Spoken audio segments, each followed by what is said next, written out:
Oke, jadi IUP itu teman-teman adalah salah satu program sarjana di UGM yang jalur seleksinya itu nggak banyak orang tahu. Jadi jika dibandingkan dengan SBMPTN atau SNMPTN, biasanya peserta atau pendaftar ke program International Undergraduate Program ini persaingannya lebih sedikit.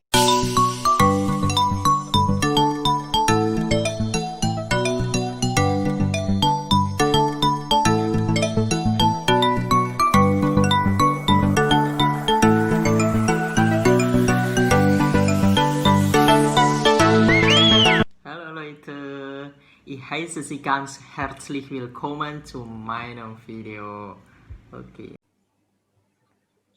Oke, halo semuanya, kembali lagi bersama saya Bagas.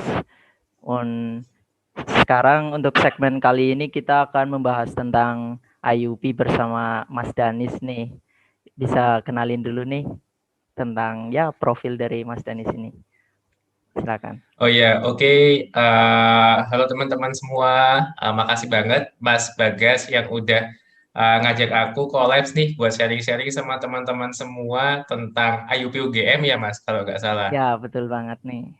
Oh iya, tapi sebelum mulai ini kayaknya enaknya aku kenalin diri secara lebih lebih lanjut dulu ya. Oke teman-teman, kenalin namaku Muhammad Faiza Danisa Gufta.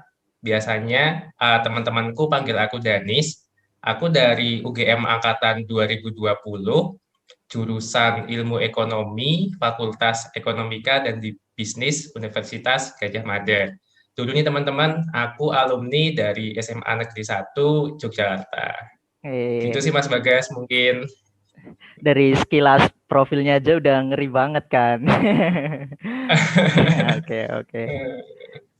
Ya, oke lah, kita langsung masuk aja ke pembahasan kali ini, yaitu tentang IUP ya, Mas Danis. Yeah. Terus sebenarnya sih pasti orang-orang banyak bertanya nih, kayak IUP itu apa sih sebenarnya, kayak program internasional atau gimana Mas Danis? Tolong jelasin.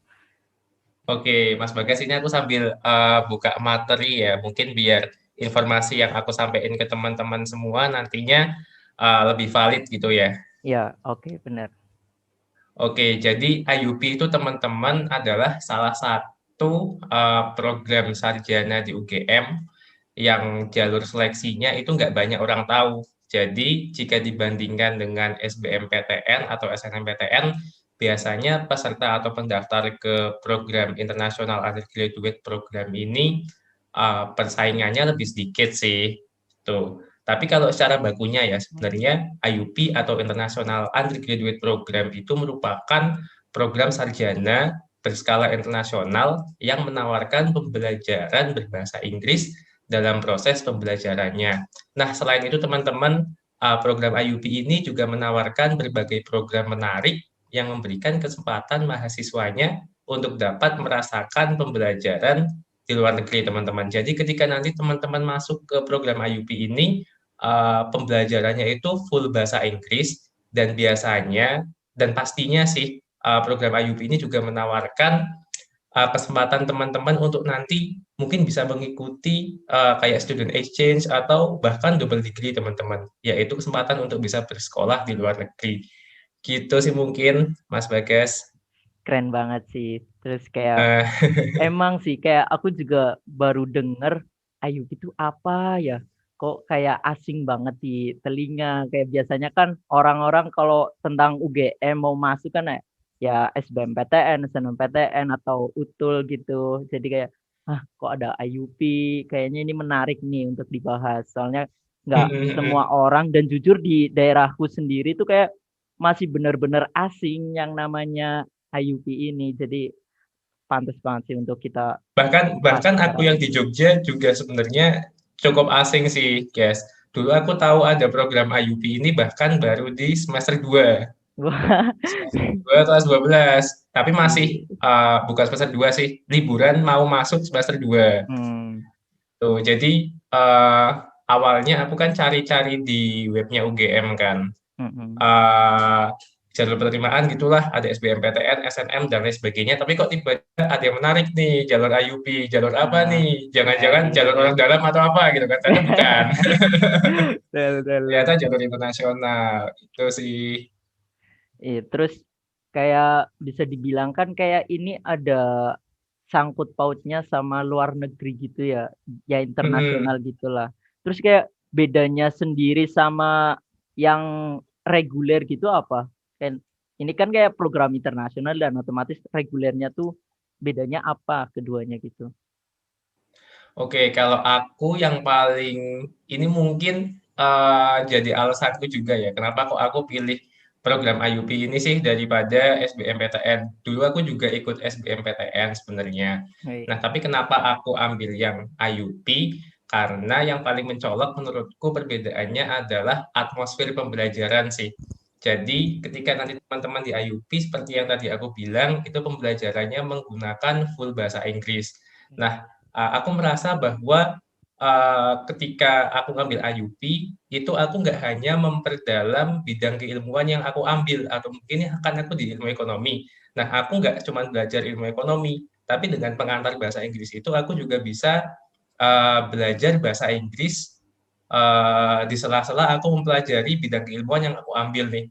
Bahkan kan teman-teman juga tahu ya kalau zaman sekarang itu bahasa Inggris itu kan sangat penting ya, Nah, betul Bagas. banget sih, betul Oh, banget benar itu. kan, apalagi literatur akademis atau buku-buku bacaan kan nggak semuanya biasanya ditranslate ke bahasa Nah, Indonesia nih. betul. Ketika nanti teman-teman punya skill bahasa Inggris yang mumpuni, teman-teman bisa mengakses banyak ilmu dan tanpa kesulitan harus mentranslate dulu ke bahasa Indonesia. Dulu aku salah satunya mikirnya gitu.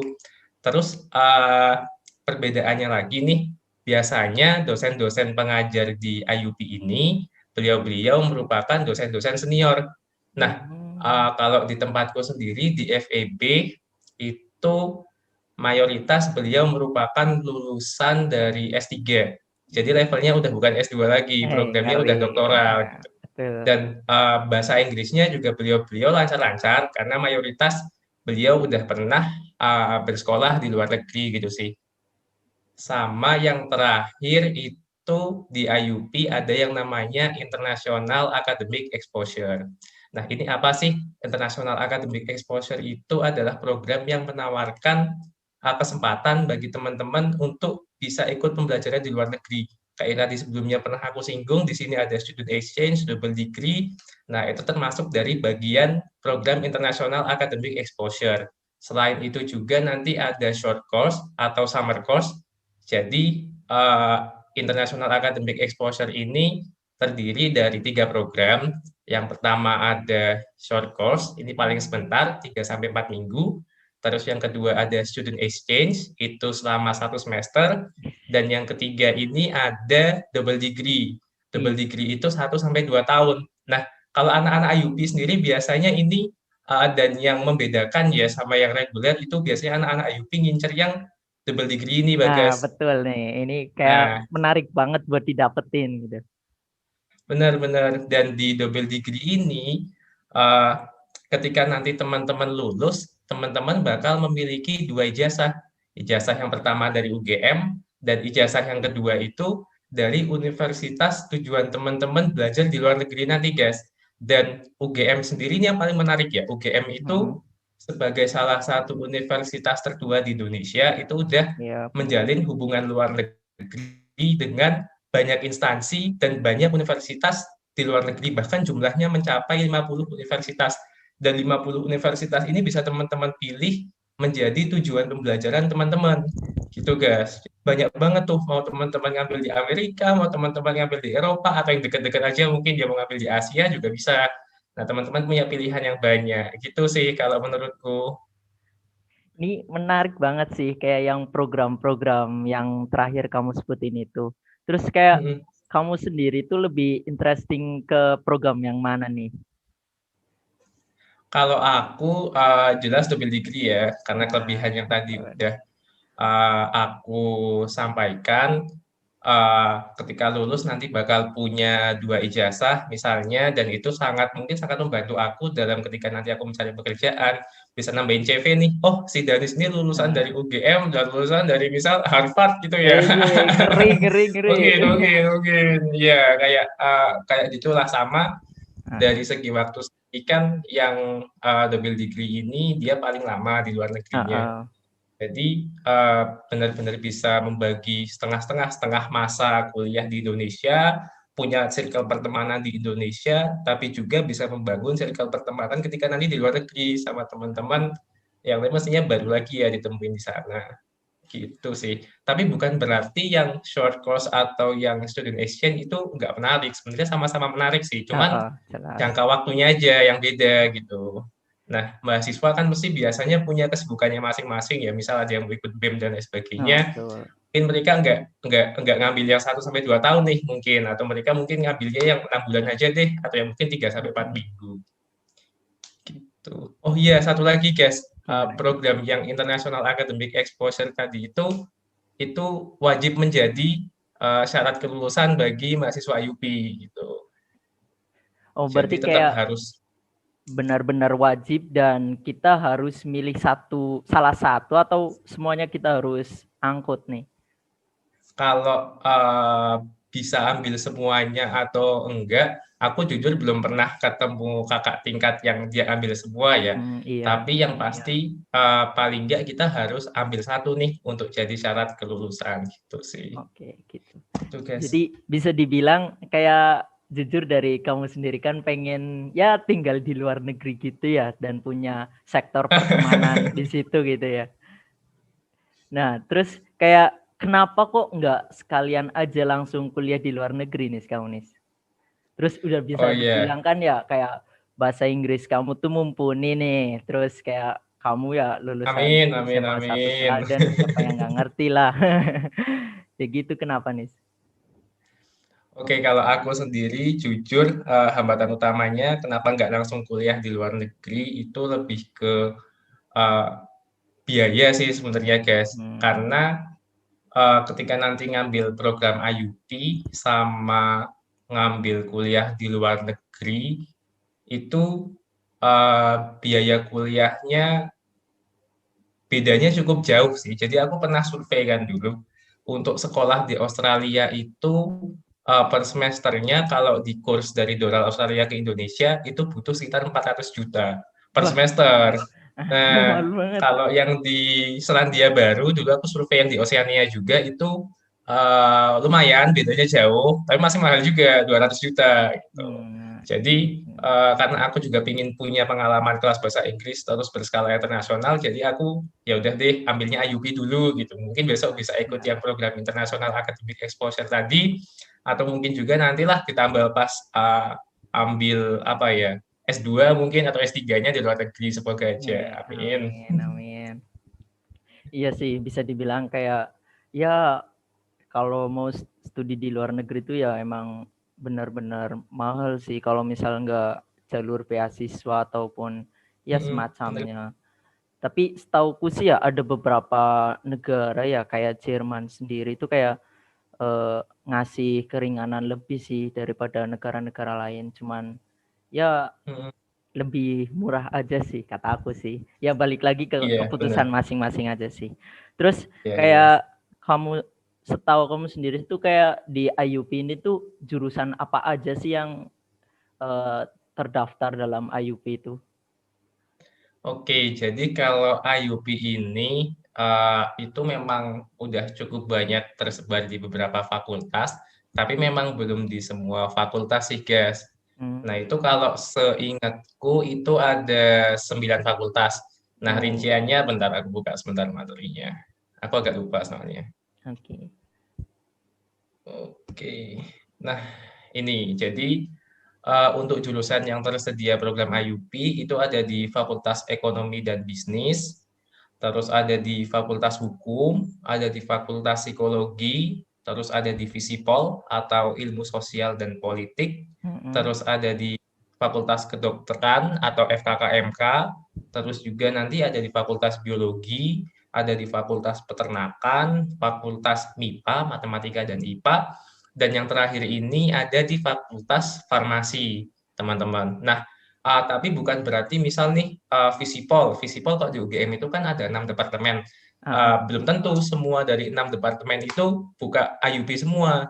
Nah, kalau yang FEB itu lengkap, mulai dari manajemen, ilmu ekonomi, akuntansi, hukum psikologi, karena satu fakultas satu departemen, jadi pasti buka semua. Terus dari yang Visipol ini dari 6 departemen yang buka 3. Itu ada ilmu komunikasi, hubungan internasional, dan manajemen kebijakan publik. Kalau dari FKKMK ini itu kan ada 3 departemen, tapi yang buka IUP itu baru 1, yaitu kedokteran umum. Kalau dari Fakultas Biologi ini juga satu fakultas satu departemen kalau nggak salah. Jadi departemen biologi itu ada IUP-nya. Dari Fakultas Peternakan itu ada ilmu dan industri peternakan. Terus dari FMIPA ini ada 3 departemen, yaitu ilmu komputer, elektronika dan instrumentasi atau ELINS, dan ilmu kimia. Terus dari farmasi, karena satu fakultas satu departemen juga, jadi ada departemen farmasi di situ. Tapi nih guys, yang pasti ini kan daftar sementara ya, jadi nggak menutup kemungkinan bahwa besok nih mungkin nih teman-teman yang menunggu-nunggu ada nggak sih IUP teknik gitu. Nah, besok mungkin aja dari fakultas teknik, dari departemen-departemen di dalamnya itu bikin program IUP-nya gitu. Jadi setiap tahun kebijakannya kan berubah-ubah. Nah, itu teman-teman pintar-pintar cari informasi, terus cari-cari link yang itu memberikan apa ya, bisa menjadi portal informasi tentang IUP per fakultas UGM gitu sih guys. Iya sih. Jadi bisa dibilang lumayan banyak juga sih ya untuk program IUP ini dalam jurusannya. Terus kayak nilai plus tersendiri bagi anak IUP di FEB itu gimana, Nis? Apa ya, nilai plusnya ya? Sebenarnya mungkin ini nggak jauh-jauh beda dari yang tadi aku sebutin ya. Dari bahasa Inggrisnya mungkin kita punya kesempatan untuk punya skill bahasa Inggris yang lebih mumpuni dari teman-teman yang lainnya, tapi bukan berarti teman-teman yang reguler juga mungkin bakal tertinggal, enggak, karena kan di UGM sendiri banyak banget kayak organisasi mahasiswa ya yang bisa untuk mengembangkan diri, misal ada klub Inggris dan teman-teman yang reguler juga bisa ikut gitu sih. Terus dari jaringan mungkin atau link-link yang nanti ke depannya bisa dibangun, karena di IUP sendiri itu jujur aku punya temen nih yang dari luar negeri, biasanya entah itu student exchange dari univ luar negeri ke UGM atau memang orang luar yang sekolah di UGM gitu. Menarik juga Jadi ya. temennya cukup beragam, nggak cuma orang Indonesia. Kalau di pengalamanku itu ada yang dari Spanyol, dari Barcelona, terus dari Jerman, sama ada juga yang dari Jepang gitu. Jadi dari circle pertemanan cukup beragam sih sama yang bahasa Inggrisnya tadi.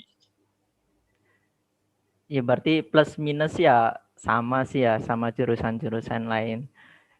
Terus ya benar kan, benar.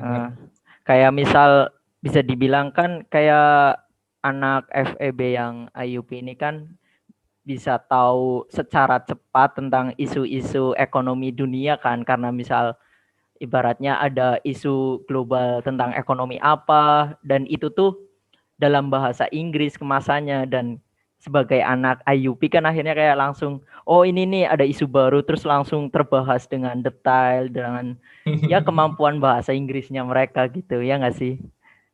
Iya, kalau dari segi menangkap informasi mungkin ya bisa lebih cepat, tapi dari fakultas sendiri aku melihatnya tetap teman-teman yang reguler juga bisa kok punya akses ke informasi-informasi itu. Cuman ya itu penyampaiannya dalam bahasa Inggris. Jadi teman-teman tetap harus berusaha improve bahasa Inggrisnya biar juga bisa paham nih sama informasi yang diberikan. Itu yang pakai bahasa Inggris. Gitu, guys. Berarti emang dalam pembelajarannya sendiri tuh full Inggris banget ya? Iya, benar banget. Full Inggris. Berarti kita kayak mau nggak mau tuh harus ngomong bahasa Inggris gitu ya. Iya, benar. Sebenarnya aku juga bukan orang yang lancar-lancar banget bahasa Inggrisnya, karena kan aku SMA juga dari SMA negeri nih guys. Kalau teman-temanku yang IUP itu banyak yang mereka dari SMA internasional gitu kan. Nah, kalau iya, apalagi kan mereka-mereka yang bahasa Inggris bahasa pengantarnya pas SMA misalnya bahasanya bilingual gitu ya, pakai bahasa Indonesia sama bahasa Inggris. Biasanya Aduh. mereka udah lancar tuh. Dulu pas pertama Ah, aku masuk juga aku sempat ngerasa minder gitu, kok kayak ah, temanku jago banget gitu. TOEFL-nya berapa sih? 600 lebih atau gimana gitu kan. Nah, tapi seiring berjalannya waktu juga mulai bisa ngikutin sih, dan itu juga menjadi dorongan gitu buat belajar bahasa Inggris lebih.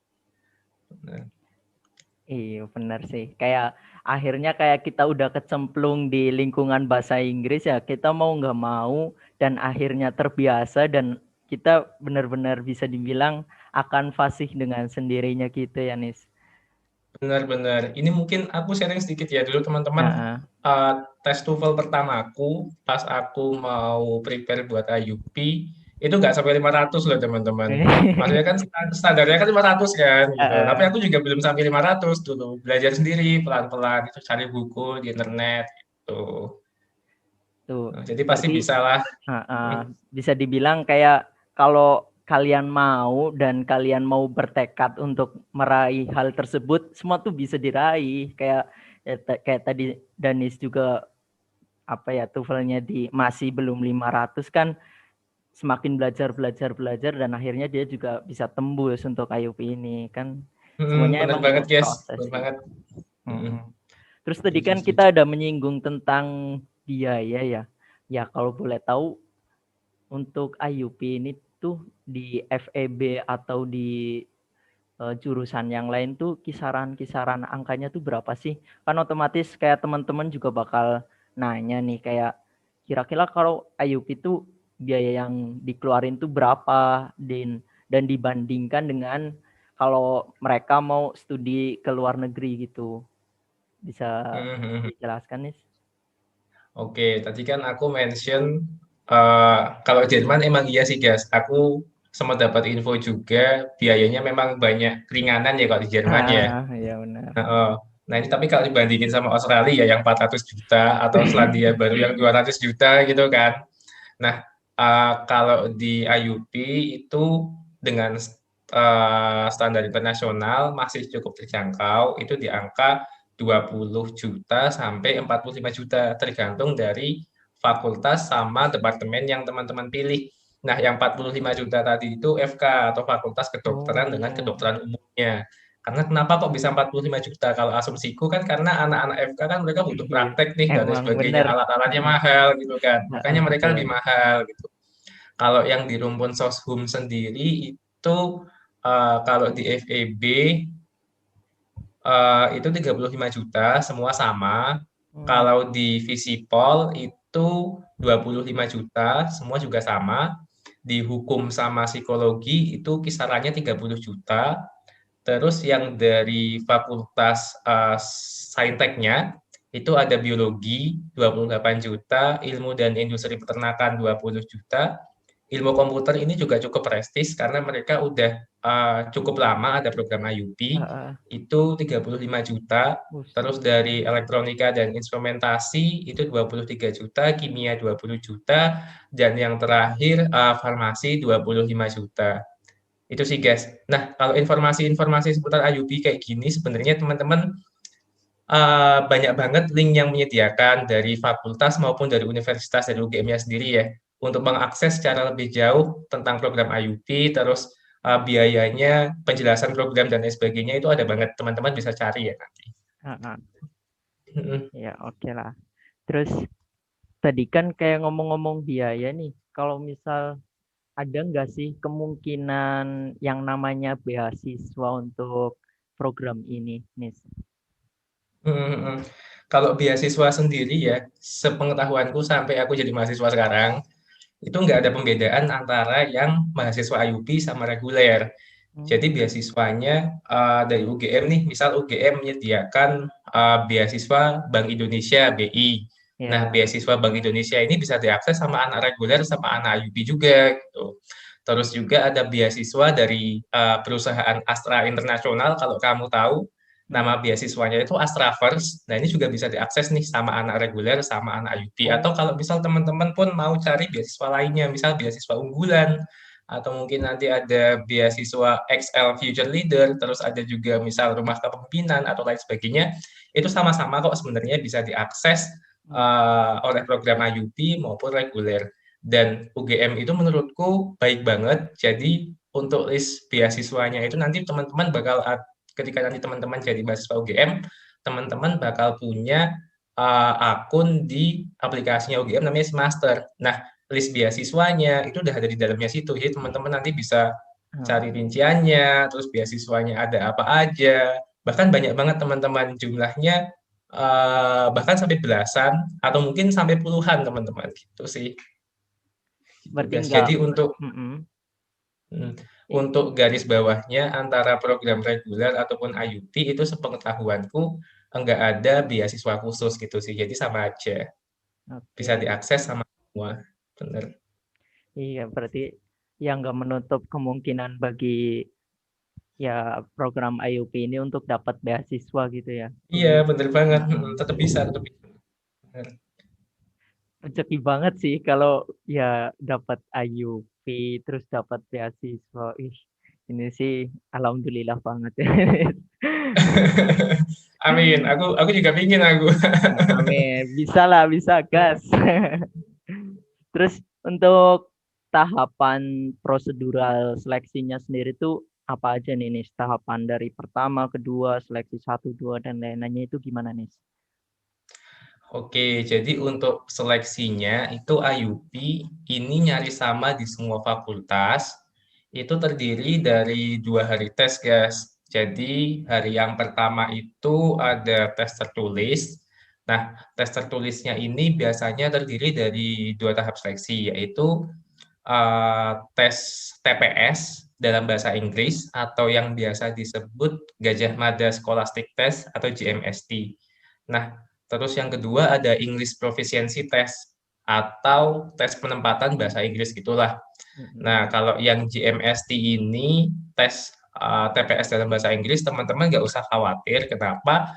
Karena yang aku rasain dari pas dulu aku ngerjain soal UTBK sama pas aku ngerjain soal JMST-nya UGM yang pakai bahasa Inggris, aku lebih bingung ngerjain UTBK, teman-teman.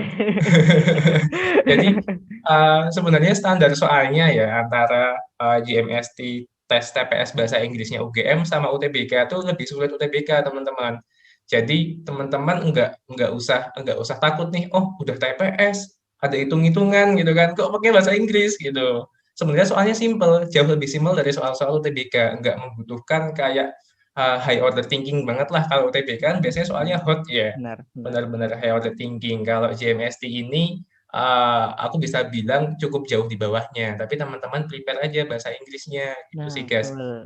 Kalau yang kedua tadi kan aku sempat mention tes penempatan bahasa Inggris ya. Nah, ini teman-teman juga harus perhatiin karena biasanya setiap fakultas itu pakai standar yang berbeda-beda. Jadi standar UGM tes penempatan bahasa Inggris ini ada 2. Yang pertama itu namanya ASEP. Ini ASEP ini standarnya UGM yang bikin FIB, Fakultas Ilmu Budaya. Terus biasanya UGM juga pakai TOEFL yang basic, TOEFL yang ITP gitu. Kalau aku sendiri yang udah aku jalanin antara tes ASEP standar UGM tadi sama TOEFL yang basic itu enggak jauh beda antara komposisi maupun kesulitannya gitu. Tapi memang ada kayak rincian subbabnya yang itu membedakan antara ASEP sama tes TOEFL biasa. Gitu. Tapi menurutku ketika mungkin teman-teman latihan nih atau cari-cari soal dari soal-soal TOEFL yang ITP itu juga sudah sekaligus teman-teman belajar tes ASEP-nya. Tapi akan lebih baik lagi ketika nanti teman-teman juga cari soal-soal tes ASEP. Tuh, kalau pengalamanku kemarin FEB itu jadi cerita kemarin aku keterimanya IUP itu nggak di tahap 1 guys, tapi di tahap yang kedua. Nah, yang di tahap pertama UGM FEB itu pakai TOEFL ITP. Tapi pas kedua, pas aku keterima itu tesnya pakai tes ASEP gitu. Bahkan yang satu fakultas pun bisa berubah kan tes penempatan bahasa Inggrisnya ini antara yang tahap 1 sama tahap 2-nya gitu. Jadi teman-teman harus benar-benar di sini cari info, update terus lah tentang informasi tesnya itu seperti apa sih, yang diujikan apa aja lain sebagainya gitu. Terus yang di hari kedua ini biasanya itu ada tes interview ini nyaris sama di semua fakultas, tetap ada interview yang ditanyain basic-basic sih sebenarnya kalau menurutku lebih ke seberapa tahu sih kita tentang fakultas atau jurusan yang pengen kita ambil di program IUP ini.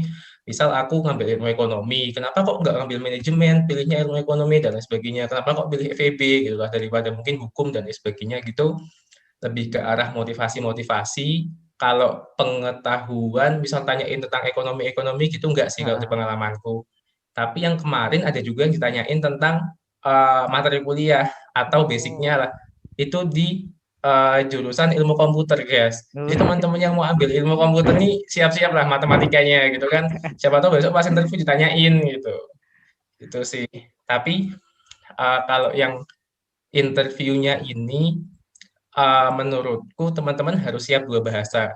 Bahasa Indonesia juga harus bagus, terus bahasa Inggrisnya juga nggak harus bagus-bagus banget, tapi dipastikan interviewer itu paham lah dengan bahasa Inggris kita gitu.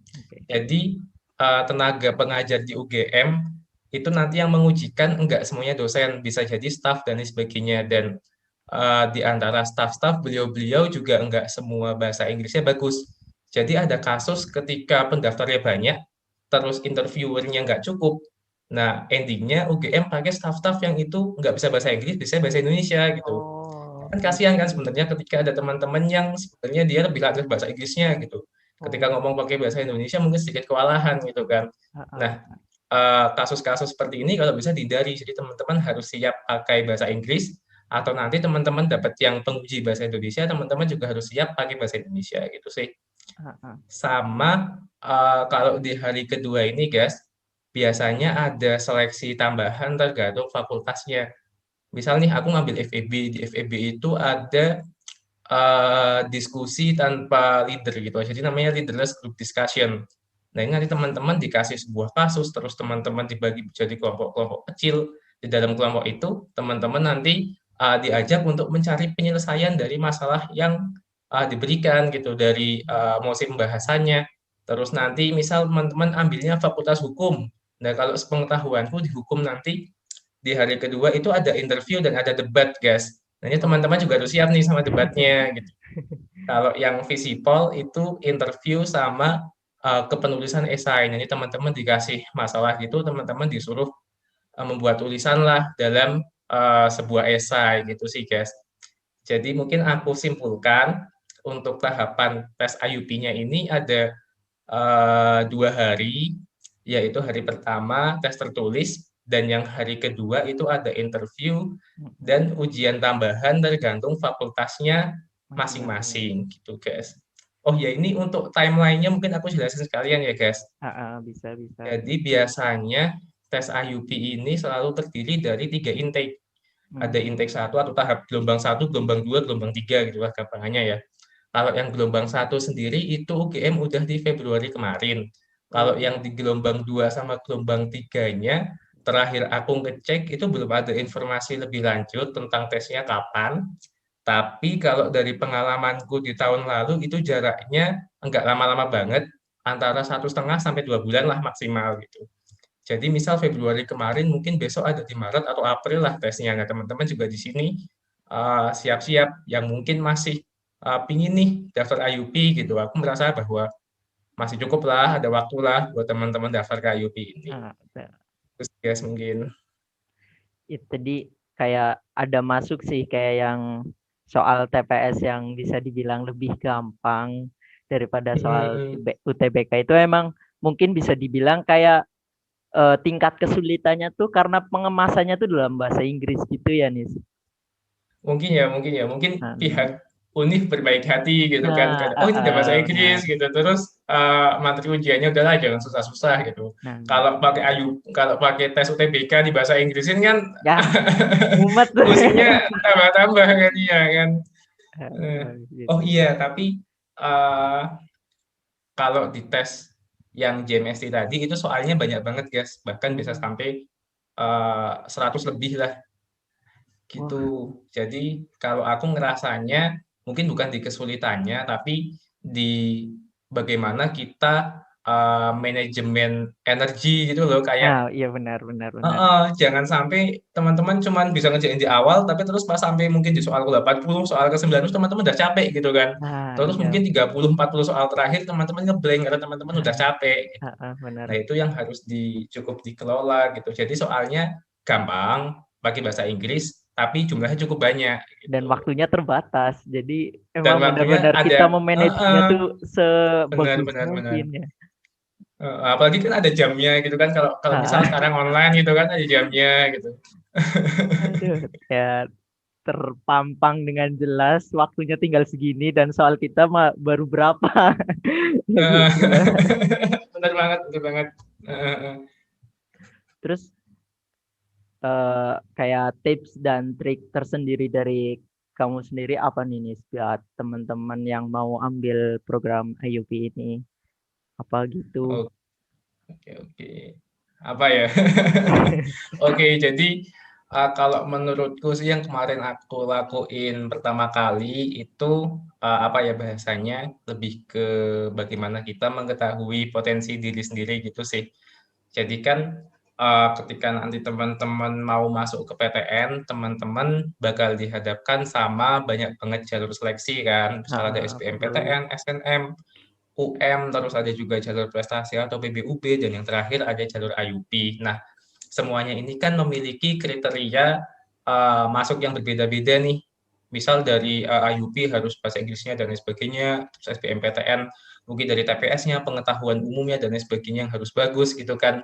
Nah, kalau aku pribadi, aku lebih prefer menyarankan teman-teman fokus ke satu jalur yang itu kira-kira teman-teman punya kans paling besar untuk bisa diterima gitu, guys. Betul. Nah, kalau dari kasusku kemarin, aku fokusnya ke IUP. Nah, tapi kenapa aku ngambil UTBK juga? Kalau teman-teman nanti merasa mampu gitu kan, ikut UTBK, ikut IUP. Nah, dulu karena TPS kan, dulu awalnya aku nggak mau ikut UTBK, tapi karena TPS aja, terus aku Ah, belajar juga UTBK gitu. Nah, itu artinya yang aku rasakan, aku punya range gitulah, punya takaran. betul. Oh, kalau UTBK-nya ada TPA, aku nggak mampu nih ikut UTBK sama IUP Ah, gitu kan. Tapi karena benar. ternyata TPA-nya nggak ada, tinggal TPS, nah aku ikut duanya. Gitu yang aku maksud. Jadi pahami diri sendirilah, kemampuan kita itu ada di mana sih Betul. yang memberikan kita kans paling besar buat diterima gitu. Terus juga kalau dari soal-soalnya ya, oh iya ini menurutku sangat membantu karena soal-soal tes IUP itu dari tahun ke tahun nggak banyak berubah. Kalau UTBK kan mungkin 2019, 2020 soalnya beda kan. Nah, Ah, tapi kalau di GMST ini atau di mungkin tes ASEP gitu, dari tahun ke tahun itu bisa jadi soal tahun lalu itu keluar lagi di tahun ini gitu loh, guys. Dan itu banyak kejadian kayak gitu gitu. Dan teman-teman saranku banyakin latihan dari soal-soal tahun lalu gitulah, karena bisa jadi keluar di tahunnya teman-teman. Nah, soalnya bisa dicari di mana sih? Sebenarnya sekarang udah banyak banget orang-orang yang jual. Kalau teman-teman mau cari mungkin di Shopee, di Tokopedia itu udah banyak banget yang jual soal-soal tes latihan ASEP. Nanti juga ah. ada tes GMST-nya, teman-teman bisa beli. Atau bahkan kalau teman-teman nggak mau beli, cukup cari di web, di internet, itu banyak juga kok yang menyediakan dari soal-soal tadi. Jadi teman-teman pasti bisa akses. Itu sih guys, mungkin dua itu aja yang bisa aku sarankan ke teman-teman Sudah. ya gitu. Tapi semoga Oke. cukup membantu lah. Oke nih. Terus kayak kamu kan ini udah mau masuk ke semester 2 ya ini ya? Udah udah minggu ke-5 bahkan minggu depan Ah, guys. iya Udah nih. masuk. Terus kayak harapan kamu tersendiri tuh ke depan tuh mau misal katakanlah di semester berapa aku mau ambil double degree, mau ngambil ini, mau ini. Terus kayak harapan tersendiri kamu buat berproses di IUP ini tuh apa nih Nis? Buat inspirasi ya teman-teman gitulah. Oke, oke, oke. Kalau aku sendiri sebenarnya aku punya tujuan, aku pengen jadi pebisnis, tapi aku pengen jadi pebisnis yang skala internasional gitulah. Nah, cocok. Aku merasa bahwa ketika nanti aku masuk IUP nih, aku ikut program-program yang internasional academic exposure, aku punya kesempatan untuk membangun link dan apa ya, pertemanan dengan orang-orang di luar negeri gitu kan. Nah, itu aku mikirnya bisa jadi ladang ekspansi juga buat bisnisku ke depan, satu sisi ya. Atau kalau mungkin misal teman-teman yang ingin kerja di luar negeri nih, nah teman-teman udah punya kenalan gitu yang bisa bantu, nanti mungkin teman-teman mau cari kerja di luar negeri, prosesnya dan lain sebagainya, itu kan akan sangat memudahkan nih teman-teman. Gitu. Oh iya, kalau kapan sih timeline-nya kita bisa ambil yang International Academic Exposure tadi, itu kalau nggak salah di semester 5, guys. Tuh, jadi semester 5 nanti kita bisa ikut student exchange, bisa ikut short course, atau bisa ikut juga yang double degree itu. Jadi ya sebentar lagi lah, kalau aku sekarang semester 2 gitu kan, tinggal 3 semester lagi berarti udah keluar negeri. Gitu, gitu, Oke, gitu. seru banget nih pembahasan malam ini nih. Dan ya kurang lebihnya dari semua pembahasan kita itu benar-benar tervalidasi dari sumbernya dan benar-benar valid nih. Dan bagi Amin, amin. insya Allah, dan Iya, iya. bagi teman-teman semua yang mau ambil jalur IUP ini, ya kita jangan lelah-lelahnya lah, yang namanya berproses ya Nis. Ada Iya, kata-kata benar banget, tersendiri guys. dari kamu Nis, kayak quote gitu lah buat ending. Mungkin kalau quotes nggak ada ya, guys, tapi lebih ke doa sih, semoga bisa kita aminin bareng-bareng ya. Amin. Aku berharap banget tahun 2021 ini bisa jadi tahun kebahagiaan buat teman-teman semua yang mendapatkan bisa diterima di PTN yang diinginkan nih.